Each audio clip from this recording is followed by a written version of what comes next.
Hola, bienvenidos a la clase de aerosolterapia. Mi nombre es Sebastián Alfaro, kinesiólogo clínico de la Unidad de Emergencias Hospitalarias Pediátricas del Hospital de La Serena. Lo que nos convoca hoy día es hablar de la aerosolterapia. En primer lugar, debemos entender qué son los aerosoles. Bueno, los aerosoles no son ningún invento humano, existen naturalmente en nuestro medio en forma de nubes, de humo, de material particulado en suspensión. Lo importante es que de la observación y el estudio de su naturaleza y comportamiento nos permite utilizar sus principios para poder realizar la terapia inhalada.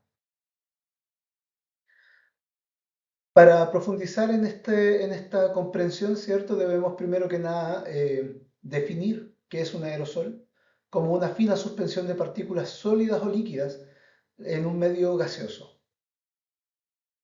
Esta fina suspensión de partículas, ¿cierto? Va a tener ciertas propiedades que nos van a ayudar a comprender cuáles son sus dinámicas, ¿cierto? Por ejemplo, la estabilidad. La estabilidad es la capacidad de las partículas para permanecer suspendidas en este medio gaseoso. Esta estabilidad va a depender de la homogeneidad de esta nube, de la concentración y del diámetro micelar. A su vez, ¿cierto? Otra propiedad importante a considerar es la capacidad de penetración de la partícula, la cual la vamos a comprender como la máxima profundidad a la que pueden alcanzar en el árbol bronquial estas partículas.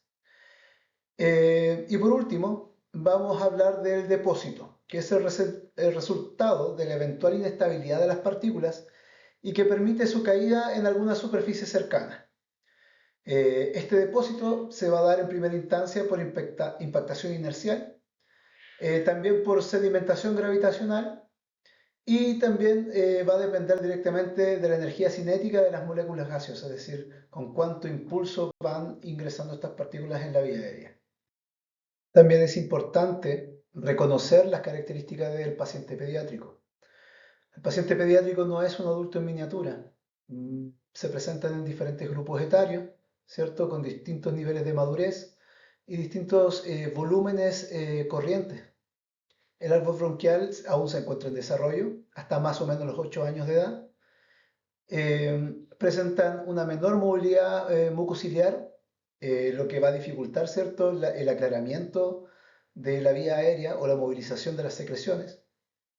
El paciente menor a 4 años generalmente va a ser poco cooperador. Siempre existen excepciones, pero por lo general debemos considerar que el paciente menor a 4 años va a ser un paciente poco cooperador. Existen diversas sensibilidades y caracteres en los niños, sobre todo considerando la amplia gama de neurodivergencia. Yendo a la parte más estructural, ¿cierto? El tórax de un menor va a ser siempre más complaciente que el de un adulto, es decir, presenta mayor movilidad, mayor flexibilidad en su estructura. A su vez, presenta un mayor número y tamaño de las glándulas mucosas, por lo tanto son más secretores, ¿cierto? Y van a presentar mayor obstrucción asociada, ¿cierto?, a secreciones. Presentan también mayor actividad metabólica y con ello, ¿cierto?, mayores requerimientos de oxígeno en proporción, ¿cierto?, a un adulto. Un adulto más o menos requiere de 3 a 6 ml de oxígeno por cada kilo de peso. Sin embargo, un niño siempre se va a mover entre los 6 a 8 ml por cada kilo de peso. Poseen una musculatura poco desarrollada, son lábiles a la fatiga y también su musculatura no es muy fuerte. Por lo tanto, aquí es la principal causa de la insuficiencia respiratoria y lo que tenemos que prevenir. El pulmón de un neonato posee una distensibilidad disminuida que se va desarrollando en la primera infancia. Esta característica va a facilitar el colapso de zonas menos ventiladas como los bronquiolos y los sacos alveolares y va a favorecer, ¿cierto?, la aparición de atelectasia en cuadros respiratorios agudos. Y ahí radica la principal importancia del kinesiólogo en las enfermedades respiratorias. En comparación a la vía aérea alta de un adulto, un lactante, un niño en edad escolar, ¿cierto?, va a presentar diferencias anatómicas importantes. Es muy importante, ¿cierto?, considerar la primera resistencia al flujo aéreo, que va a estar dada por la propia nariz. De hecho, la apertura nasal es mucho menor en un niño que en un adulto. Inmediatamente después se va a encontrar con la resistencia, ¿cierto?, de los cornetes nasales y luego en la nasofaringe, sobre todo los niños más pequeños, los recién nacidos, van a contar con una nasofaringe mucho más estrecha y angulada que en los años venideros, ¿cierto? Eso va a dar una característica bien especial al niño pequeño, al neonato, y se traduce, ¿cierto?, en una mayor prevalencia de enfermedades o infecciones respiratorias de la vía alta. Aquí en la imagen, ¿cierto?, podemos ver de color celeste la nasofaringe y también a nivel de la faringe, ¿cierto?, hay un estrechamiento que se puede ver también bastante claro en la imagen a nivel ventral, que es la que se ve ahí, ¿cierto? En comparación a la de un adulto, ¿cierto? Donde esto ya se ensancha bastante. La vía aérea baja de los niños también va a ser muy distinta a la de un adulto. Presentan una menor zona de aposición, como hablábamos recién, un tórax, si bien más complaciente, con unas costillas más horizontalizadas y un movimiento en asa de balde hacia lateral, ¿cierto? Con un movimiento cefálico caudal, a diferencia del adulto, ¿cierto? Que el movimiento en asa de balde se da hacia anterior. La zona de posición es mucho menor del diafragma, por lo tanto lo deja en desventaja mecánica respecto a un adulto. No solamente las diferencias son a nivel de la parrilla torácica, sino también a nivel del desarrollo pulmonar propiamente tal, ya que las generaciones bronquiales, ¿cierto?, no van a estar completamente desarrolladas en un niño. Esto recién finaliza a nivel ya como de los 8 años de edad, cuando ya encuentran o se encuentran presentes, ¿cierto?, las últimas generaciones bronquiales.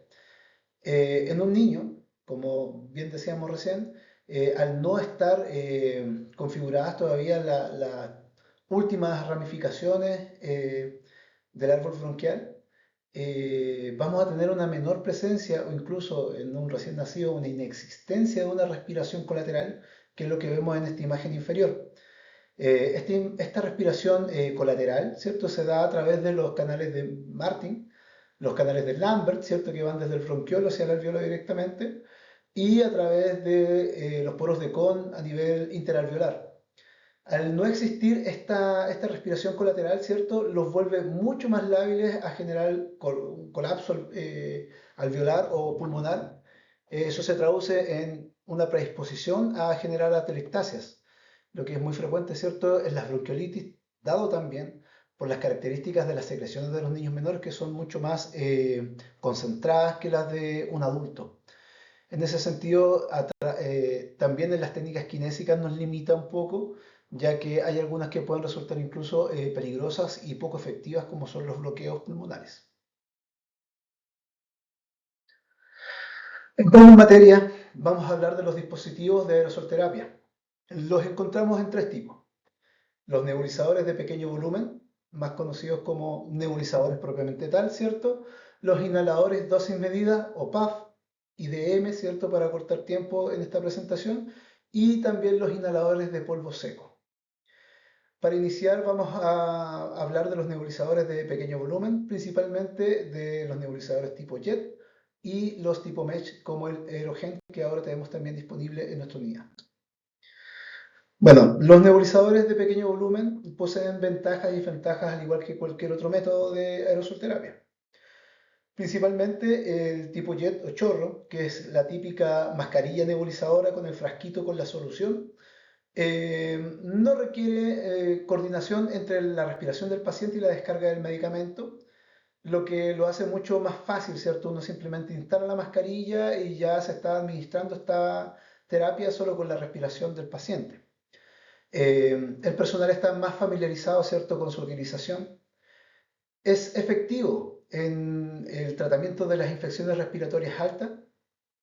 Genera partículas que van desde las 5 a las 10 micras, que son bastante inestables y tienen un muy bajo poder de penetración. Es decir, la mayor cantidad de las nebulizaciones que vamos a realizar con este método, ¿cierto?, van a quedar impactadas en la cavidad nasal, en la nasofaringe, ¿cierto?, en la cavidad oral, y van a ingresar al torrente sanguíneo y van a tener su efecto a nivel sistémico. Es decir, si es que yo quiero generar una una broncodilatación, por ejemplo, a través de un beta agonista que quiero que llegue hacia la musculatura del tejido pulmonar, ¿cierto? Quizás no sería el método más adecuado. En su aplicación también es dependiente de la posición, ya que si no posiciono bien el paciente y el frasco se encuentra inclinado, ¿cierto? No voy a tener la mejor mecánica respiratoria, un buen fuelle, ¿cierto? Que logre movilizar el volumen. Y también va a quedar un contenido de la nebulización que no va a ingresar a la vía aérea. Aquí hay que hablar también de las prácticas basadas en costumbres. Una duda que es bien frecuente es si es que lo nebulizo con aire, lo nebulizo con oxígeno. Eso siempre va a ser un criterio médico. Sin embargo, si es que el niño se va a nebulizar, ¿cierto? Es porque necesita una dosis alta de medicamento y por lo general va a ser indicada con oxígeno, que es una de las ventajas que tiene esta terapia inhalada. A diferencia, por ejemplo, del PAF, que no puede ser suministrado o, bueno, básicamente el PAF es una cosa y la oxigenoterapia es otra. En este caso, las dos pueden ir de la mano y se pueden dar de forma simultánea. Hay un menor depósito si es que el paciente está agitado o llorando. Esto es muy importante, ya que se reduce dramáticamente la deposición, ¿cierto?, del medicamento inhalado si es que el paciente está agitado. Como sugerencias para su uso, esto se va a prescribir en un paciente poco cooperador, siempre respetando la dosis indicada por el médico. Lo importante es aplicar la dosis completa del medicamento en cada nebulización. En la literatura se describe de 10 a 20, de 10 a 15 minutos, pero eso no es algo estricto y por eso está descrito de tal forma. La nebulización finaliza cuando se acaba la nube, ¿bien? O cuando se acaba el contenido del frasquito. Ese es el momento en el que se acaba la aplicación. Por ejemplo, si son 3 nebulizaciones cada 20 minutos, termina la nebulización y empiezan a correr los 20 minutos. ¿Bien? En aplicaciones sucesivas hay que respetar ese tiempo prescrito, ¿bien? Porque también ver de la mano de los efectos colaterales que pueda tener la terapia inhalada. La aplicación de la dosis nebulizada finaliza, ¿cierto?, cuando se acaba el contenido del frasquito. Bueno, para aplicar la nebulización es súper importante explicar el procedimiento al cuidador antes de iniciar la terapia, para que sepa, ¿cierto?, qué pasa, por qué me muevo para allá, por qué estoy conectando esto, qué le pasa a mi niño, ¿bien? Eso es súper importante cuando estamos frente al paciente pediátrico, ya que si es que el padre o el cuidador sabe lo que se está enfrentando, va a bajar mucho el nivel de ansiedad. Eh, bueno, primero hay que explicar el procedimiento, luego vamos a preparar la solución de medicamentos, siempre respetando la indicación del médico. Vamos a comprobar el correcto funcionamiento del flujómetro. Bien, si es que no funciona bien, vamos a ver la posibilidad de cambiarlo. Vamos a armar este dispositivo, ¿cierto? Y lo vamos a conectar al flujómetro de aire médico. Si no, lo conectamos al oxígeno, pero eso debe ser una indicación médica explícita, ya que la nebulización es el procedimiento de atomizar estas partículas para ser inhaladas. Y no debemos asumir de que eso lo vamos a hacer con oxígeno a menos que así sea indicado. Eso es súper importante. Vamos a cargar cierto reservorio con la dosis de medicamento señalada según la solución que nos hayan indicado. Este reservorio, ¿cierto?, está diseñado para recibir hasta 6 ml. Por lo general, ¿cierto?, la preparación siempre va a ser de 4 ml. Vamos a comprobar el correcto armado del dispositivo y las conexiones, ¿cierto? Que esté bien conectada la mascarilla al frasco, que no se nos vaya a caer al momento de instalarla, que las conexiones de línea de oxígeno, ¿cierto? El flujómetro esté todo bien para no tener ningún inconveniente durante la aplicación de la terapia. Muy importante acá la posición del paciente en sedente lo más erguido posible. Si es necesario, podemos enseñar también al cuidador la forma de cómo posicionarle la falda y contenerlo, ¿cierto?, tanto de pies como de manos, para que pueda pasar la terapia por completo. El posicionamiento de la mascarilla o la boquilla de nebulización del paciente también es importante, ya que de esto va a depender si es que pasa o no todo el contenido del frasquito.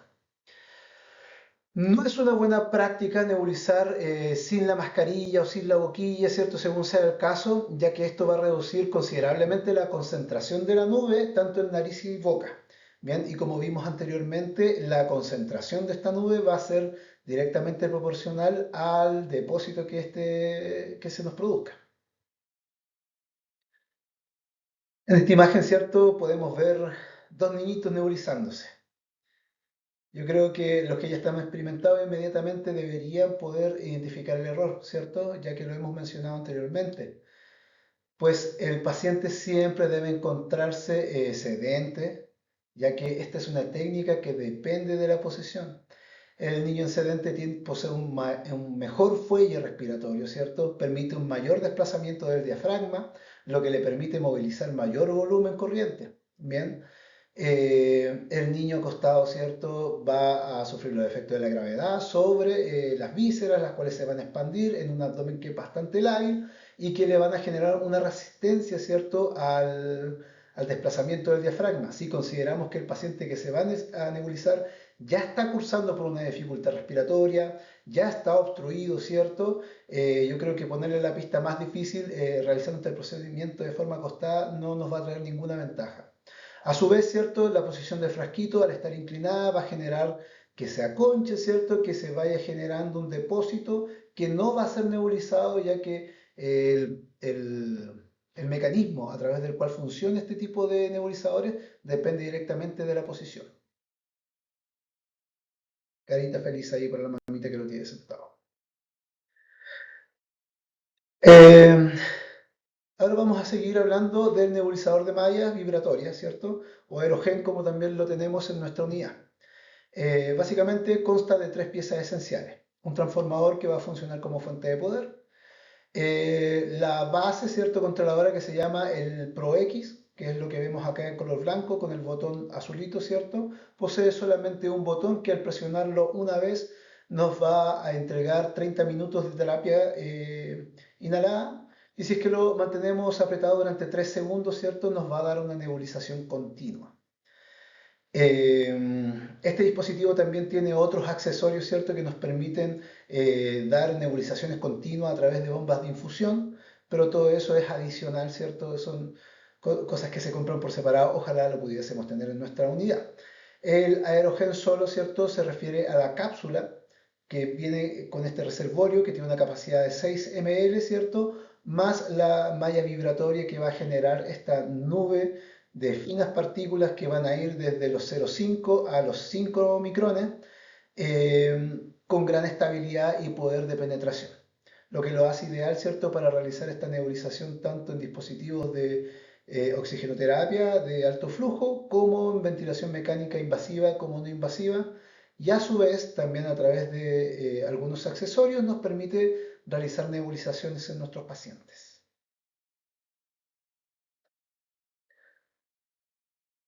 Aquí podemos ver en esta pequeña imagen, ¿cierto?, el accesorio que se utiliza para realizar la nebulización, conectada a la red central de oxígeno o el cilindro de oxígeno con un flujómetro, ¿cierto?, como hemos hablado anteriormente, de 6 a 9 litros por minuto.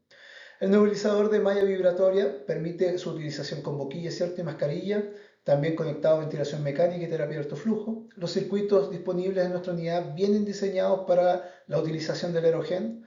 En ese sentido, no se requiere ningún otro injerto, alguna otra pieza adicional, más de las que ya existen y vienen con cada circuito. El método ideal para el tratamiento de sibilancia y crisis asmáticas hoy día, ¿cierto?, vendría siendo la nebulización por membrana, dadas las características de este aerosol que genera, ¿cierto?, de gran estabilidad y poder de penetración. La evidencia respalda su utilización. Es posible también mantener la reutilización de este dispositivo y una limpieza, aunque el fabricante, ¿cierto?, no lo recomienda. Como desventaja, ¿cierto?, el elevado costo de adquisición. Ahora aquí hay un tema bien importante, ya que este dispositivo también nos permite nebulizar el medicamento solo sin disolución. Eso es algo bastante interesante. Revisando la literatura, la evidencia, encontramos este estudio que compara la eficacia clínica de la nebulización de salbutamol tanto con dispositivos tipo JET como el tipo MESH, ¿cierto?, como lo es el aerogen. En este estudio se estudiaron crisis asmáticas leves con un N igual a 88, es decir, se analizaron 88 pacientes cursando por crisis asmática leve. Los autores en este estudio destacan el menor tiempo requerido para la nebulización para administrar una misma dosis, es decir, una misma dosis en dispositivo tipo JET, ¿cierto? Se demora 10 minutos, ¿cierto? En un tipo JET se demoraría 5. Ambos generan taquicardia a todos los pacientes evaluados.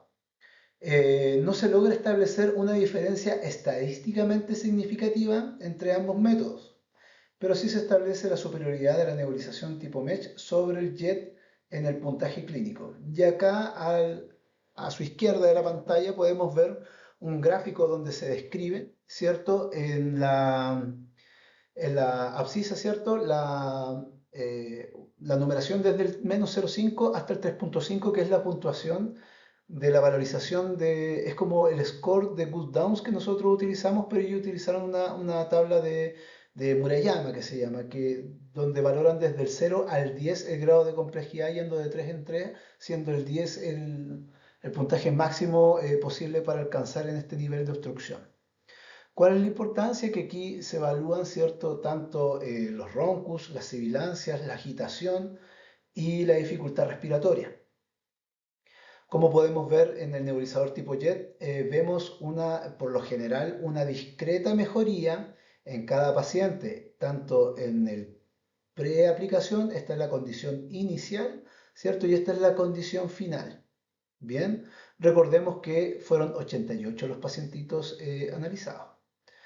En cambio acá, los pacientes que fueron tratados con el nebulizador de membrana, podemos ver, ¿cierto?, que dentro de los casos más graves, ¿cierto?, que están aquí arriba, tuvieron una drástica mejoría. Bien, esta situación no se reproduce en este grupo.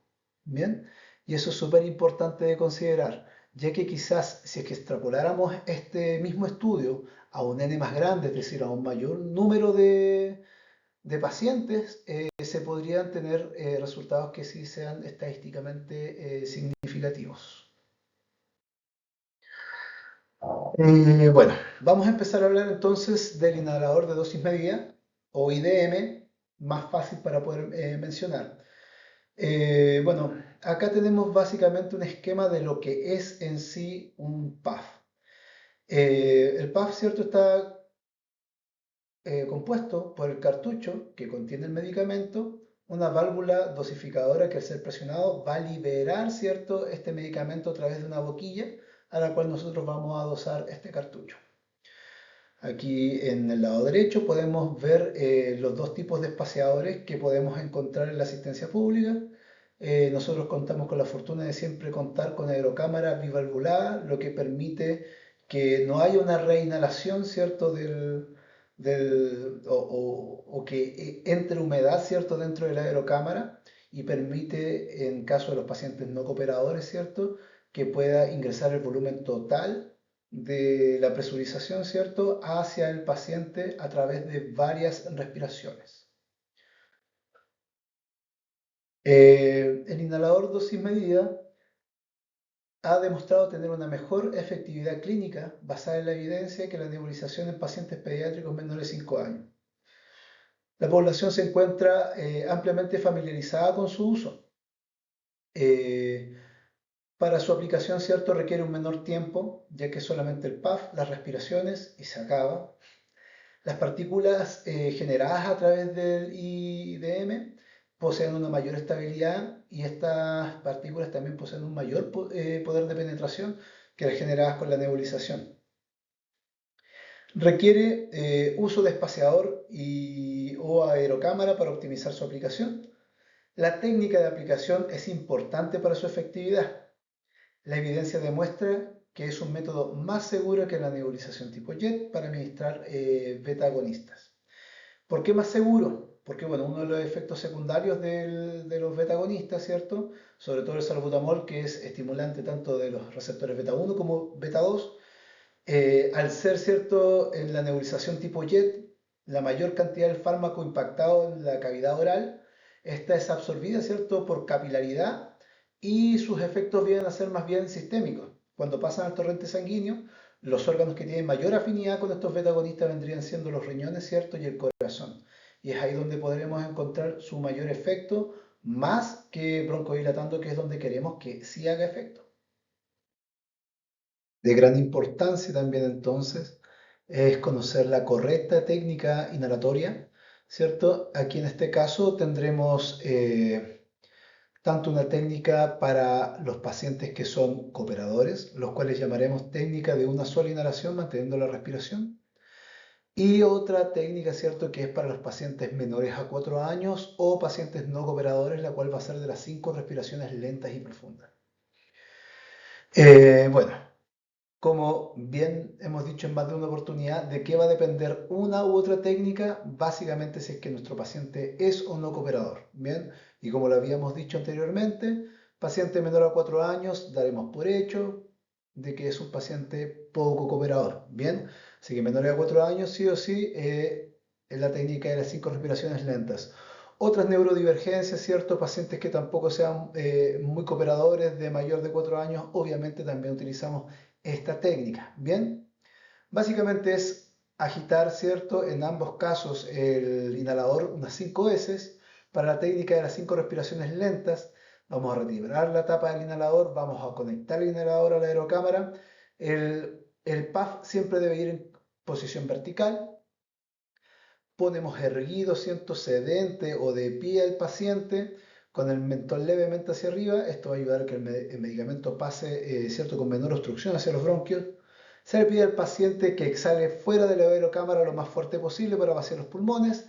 Se pone la boquilla, ¿cierto?, o la máscara, ¿cierto?, en el caso de los niños más pequeños, y se asegura que quede un buen sello. Bien, aquí yo sugiero, ¿cierto?, que lo hagan con esta técnica de las 5 inhalaciones con la mascarilla, ¿cierto?, que va a tener la válvula de exhalación. Vamos a pulsar el inhalador y le vamos a contar 5 respiraciones al paciente. Luego de las 5 respiraciones, retiramos la aerocámara, retiramos el inhalador de la aerocámara, le ponemos la tapa, lo agitamos, ¿cierto? Y repetimos el procedimiento en caso de ser necesario 30 segundos después de haber hecho la última respiración. Bien. En caso de utilizar inhaladores que contengan corticoides, hay que enjuagar la boca con agua para eliminar, ¿cierto?, los residuos que puedan generar caries. Bien. De la misma forma, vamos a tener esta técnica de una sola inhalación, la que es sugerible, ¿cierto?, para los niños que sean mayores de 5 años, o sea, de 4 años, o que ya sean cooperadores. Bien, para esto vamos a agitar 5 veces el puff, ¿cierto? Vamos a retirar la tapa, lo conectamos a la aerocámara, siempre en posición vertical, ¿cierto? La aerocámara lo más horizontal posible. Lo ponemos en posición erguida con el mentón levemente hacia arriba. Le pedimos al paciente que exhale fuera de la aerocámara con todas sus ganas, ¿cierto? Inmediatamente introduce la boquilla, hace un buen cierre, ¿cierto?, con sus labios a la boquilla. Pulsamos el inhalador y tiene que inhalar lento y profundo, lo más profundo que pueda. Una vez que llega a la máxima capacidad inspirando, se le pide que mantenga la respiración por 10 segundos. ¿Por qué? Porque al mantener esta respiración, ¿cierto?, por 10 segundos, una vez adentro esta nube, ¿cierto?, se va a depositar por deposición gravitacional, ¿cierto?, en el tejido pulmonar. Bien, luego de eso le pedimos que exhale suavemente, retiramos el inhalador de la aerocámara, ponemos la tapa. En caso de requerir otra inhalación, ¿cierto?, se esperan 30 segundos para repetir todo el procedimiento. Misma cosa, le pedimos al paciente que por favor se lave los dientes o se enjuague la boquita después de la técnica, ya que esto puede dar origen a ciertas caries u otros problemas orales. Bien, una vez ya conocida la técnica, ¿cierto? Es fundamental instruir a nuestros padres o cuidadores del menor, ¿cierto?, en cuanto a la técnica inhalatoria correcta, ya que lo más probable es que nuestros pacientes se vayan con esta terapia, ¿cierto?, para sus hogares y deban hacer la técnica de forma correcta, si no, no vamos a obtener los efectos esperados. Bien. Luego de haber recibido la información, los padres deben demostrar, ¿cierto?, que realmente efectúan la técnica de la forma correcta. Nosotros nos debemos asegurar, ¿cierto?, los kinesiólogos sobre todo, de que la técnica de inhalación sea correcta, ¿cierto?, que sea efectiva. todo procurando, ¿cierto?, la mejor terapia para nuestros pacientes. La correcta entrega del medicamento siempre debe usar la aerocámara, de preferencia con válvula.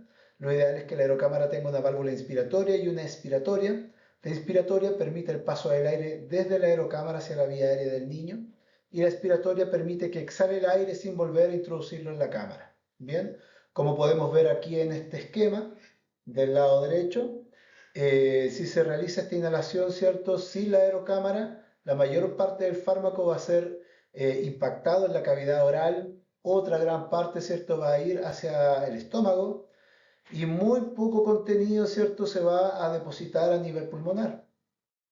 Esto obviamente va a traer mayor absorción a nivel capilar, ¿cierto?, y no a nivel del tejido objetivo que es el parénquima pulmonar.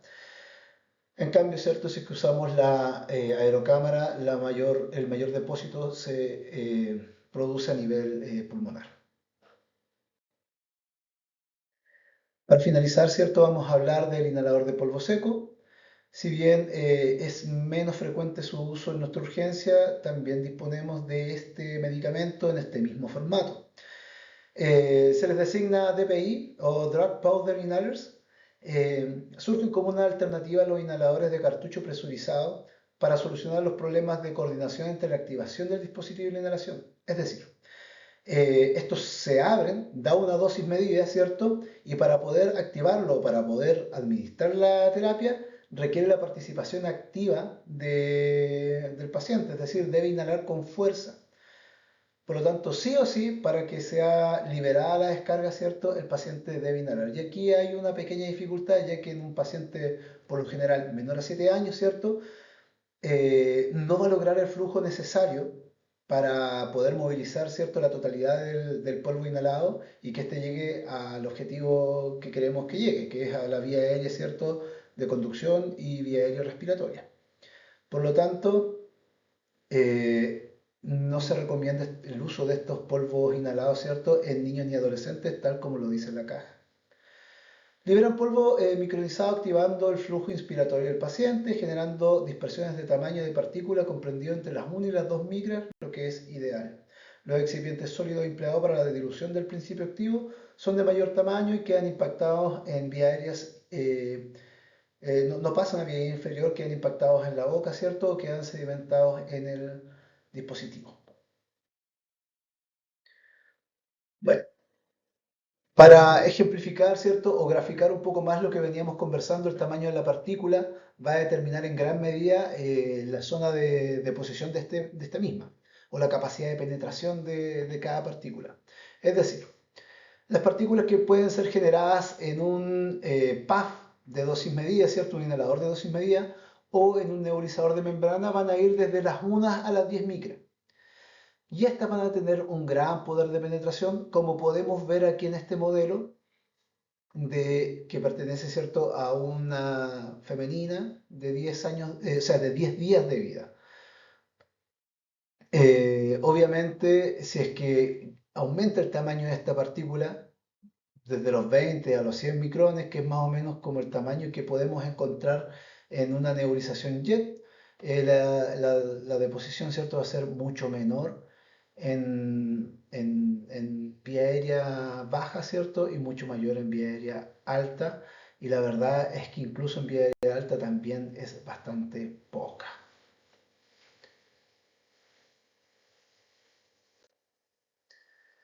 Aquí tenemos un estudio donde se evaluó el uso del inhalador dosis medida con aerocámaras, ¿cierto?, para tratar el asma o la crisis asmática o la sibilancia, ¿cierto?, en niños menores a 5 años.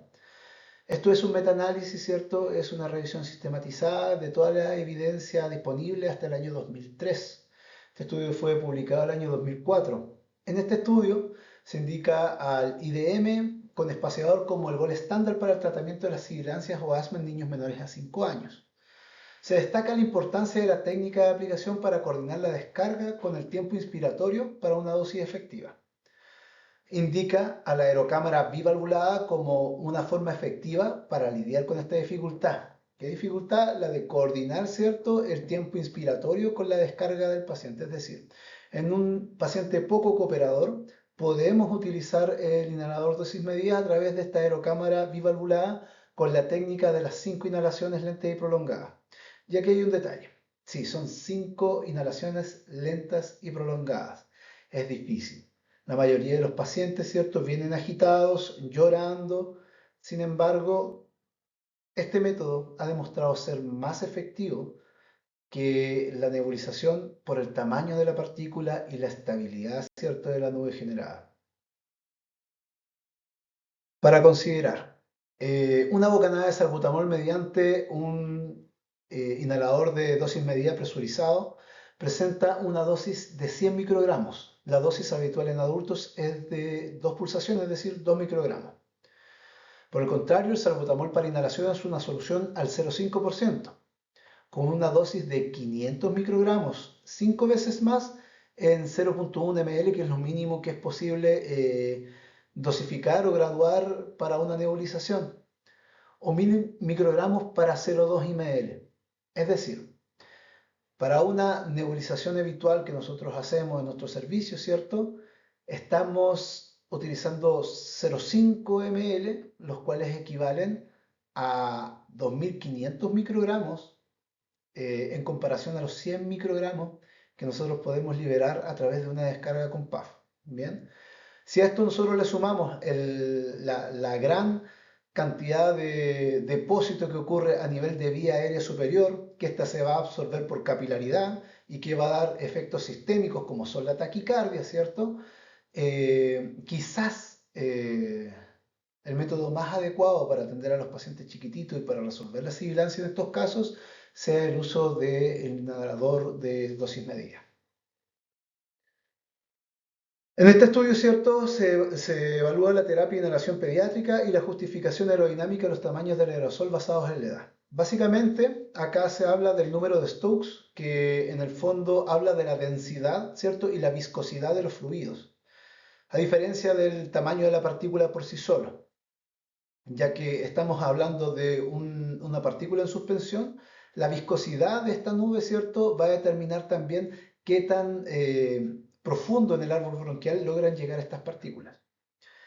En síntesis, ¿cierto?, lo que dice este estudio es que las partículas pequeñas, ¿cierto?, tanto en un adulto como en un niño, ¿cierto?, mayor a 4 años, va a tener un buen depósito a nivel pulmonar. Sin embargo, en un niño pequeño, en un preescolar, en un lactante menor, aunque la partícula sea pequeña, es muy poco lo que va a llegar a vía aérea respiratoria. Escasamente va a llegar algo a vía aérea de conducción, por lo tanto los efectos se van a dar más bien a nivel sistémico que a nivel respiratorio. En ese sentido, el poder utilizar, ¿cierto?, una nebulización con una menor viscosidad, en ese sentido quizás sin una disolución en suelo fisiológico, nos va a permitir llegar más profundo. De los dispositivos que disponemos, ¿cierto?, el aerogén es el único que nos permite nebulizar el medicamento directamente sin la dilución en suelo fisiológico. Bueno, aquí hay un artículo nacional, ¿cierto?, el cual está realizado por la SOCHINEP, la Sociedad Chilena de Neumología Pediátrica, ¿cierto? Es un consenso para el manejo, ¿cierto?, de la sibilancia recurrente del preescolar, y aquí también, esto es un artículo del año 2023, se sugiere que tanto para crisis leves como crisis moderadas sea el IDM, ¿cierto?, el dispositivo de administración de aerosolterapia de primera elección. Ahora, para los casos de crisis graves, ¿cierto? Se sugiere preferir el salbutamol nebulizado, ¿cierto? Con oxígeno, ¿bien? Para a su vez tratar la hipoxia, ¿cierto? Dado que es una crisis asmática grave.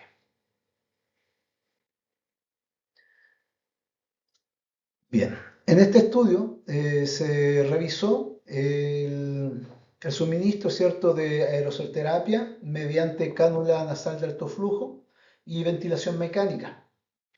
Se estudiaron, ¿cierto?, los 3 tipos de nebulización que ya hemos visto anteriormente, tanto la nebulización tipo JET, la nebulización de membrana, como también el IDM. En este estudio se concluyó, ¿cierto?, que el uso del nebulizador tipo JET está contraindicado por el mismo fabricante del Hervo 2, Fisher-Paykel, ya que al requerir un flujo de aire o oxígeno para funcionar, si es a 9 litros por minuto, este modifica el flujo total de la terapia y a su vez diluye la solución del medicamento y del oxígeno con la humidificación activa. Una solución que se había propuesto incluso en otros documentos revisados que son previos a este, se sugiere bajar el flujo, ¿cierto?, a la mitad para realizar la terapia. Sin embargo, si estamos pensando en un paciente pediátrico que quizás está con un requerimiento de flujo de 8 litros, no sé, un recién nacido de 4 kilos, la verdad significaría disminuir, ¿cierto?, el flujo y aumentar la FiO2 drásticamente, lo que tampoco se sugiere. El suspender la terapia, ¿cierto? Podría generar también consigo mayor incomodidad para el paciente y el desreclutamiento pulmonar. Por lo tanto, la utilización de nebulización tipo JET es considerada una mala práctica. Bien. Este estudio también respalda el uso del IDM en neonatos, en ventilación mecánica, en ventilación no invasiva, ¿cierto? Y en CENAF. Ya que si bien tiene un bajo depósito pulmonar, si consideramos que un PAF, ¿cierto?, da 100 microgramos, hay estudios que avalan que una dosis efectiva para un neonato es de 1,3 microgramos. Por lo tanto, si son 100 microgramos, un PAF no estaría dando, ¿cierto?, una cantidad efectiva para poder tratar la obstrucción en un niño de recién nacido, ¿cierto? Más o menos 4 kilos de peso. La posición ideal del nebulizador de membrana es la rama seca del humidificador, tanto en BNI, ¿cierto?, con ventilación invasiva, y en la pieza en H del fabricante para la CENAF, ¿cierto? Posicionar el nebulizador en forma proximal al paciente, como también han sugerido otros estudios, solamente nos conllevaría a mayor incomodidad del paciente, mayor dificultad, ¿cierto?, para mantener la terapia. Un riesgo también representa esto para el tratante, ya que para poder conectarlo deberíamos sacar, ¿cierto?, o desconectar temporalmente el circuito, y para poder recargarlo, ¿cierto?, abriríamos parcialmente el circuito y generando una aerosolización, ¿cierto?, a través de la cápsula de reservorio. Por lo tanto, tampoco se aconseja el uso, ¿cierto?, de nebulizadores a nivel proximal. Este es un estudio que fue realizado en adultos. Sin embargo, acá se llega a un consenso de cómo se va a administrar la aerosol terapia en diversas estrategias de asistencia ventilatoria, es decir, CENAF, BNI y ventilación invasiva. Si bien es un estudio realizado en adultos, a través de la revisión de la bibliografía no encontré nada que se contradiga respecto a los lineamientos e indicaciones de las pautas que se han realizado en pediatría. Por lo tanto, es el único estudio que también tiene esquemas bastante gráficos para poder describir cómo es el correcto armado y posicionamiento de los dispositivos en estas modalidades ventilatorias. En cánula de alto flujo, ¿cierto? Se recomienda, tal como lo hace el fabricante en su pieza en H, ¿cierto?, el posicionamiento del aerogen del nebulizador de membrana a nivel de la rama seca del humidificador. No se recomienda el uso de nebulizador tipo JET, bien, al menos para paciente pediátrico. En adultos, ¿cierto?, no está contraindicado, pero en caso del paciente pediátrico, como vimos anteriormente en el estudio, el mismo fabricante lo contraindica. Bien, se tiene que mantener encendida la base humidificadora, ya que también en algunas literaturas o en alguna evidencia se recomendaba el apagar el humidificador, ya que modificaría, ¿cierto?, la viscosidad, el número de Stokes de la partícula emitida. Tampoco se recomienda bajar el flujo, ¿cierto?, o desconectar al paciente durante la terapia inhalada. Es decir, aplicar el PAF, ¿cierto?, mediante la aerocámara directamente y sobre la cánula nasal es un buen método, ¿cierto?, y no estaría contraindicado. Aquí también hay que considerar el principio de Bernoulli, el cual, ¿cierto?, dice que si nosotros aplicamos un flujo constante, como el que se realiza a través de la cánula nasal del tuflujo, y nosotros aerosolizamos este PAF mediante la mascarilla y la aerocámara, ¿cierto? Por principio de Bernoulli, ¿cierto? Esto pasaría hacia la vía aérea con la misma propulsión del flujo realizado. Para los pacientes pediátricos se sugiere mantener al menos el flujo de 2 litros por kilo de peso. Bien, para flujos mayores aumenta la impactación a nivel de la nasofaringe. En el caso de la ventilación mecánica no invasiva, eh, no se sugiere en paciente pediátrico el uso de dispositivos cierto a nivel proximal, ya que el uso de estos a nivel proximal va a aumentar el peso que va a recaer sobre la interfase del paciente, desencadenando cierto mayor incomodidad y menor adherencia al tratamiento. Tampoco se recomienda cierto apagar la base calefactora o modificar los parámetros de ventilación. Recordemos que para que la terapia ventilatoria sea efectiva es necesario darle continuidad, ¿cierto?, al tratamiento. Sí, se recomienda el uso de los inhaladores presurizados, ¿cierto?, el IDM, a través del puerto exhalatorio o de los nebulizadores tipo membrana en la rama seca, ¿cierto?, de la base calefactora mediante un tubo T.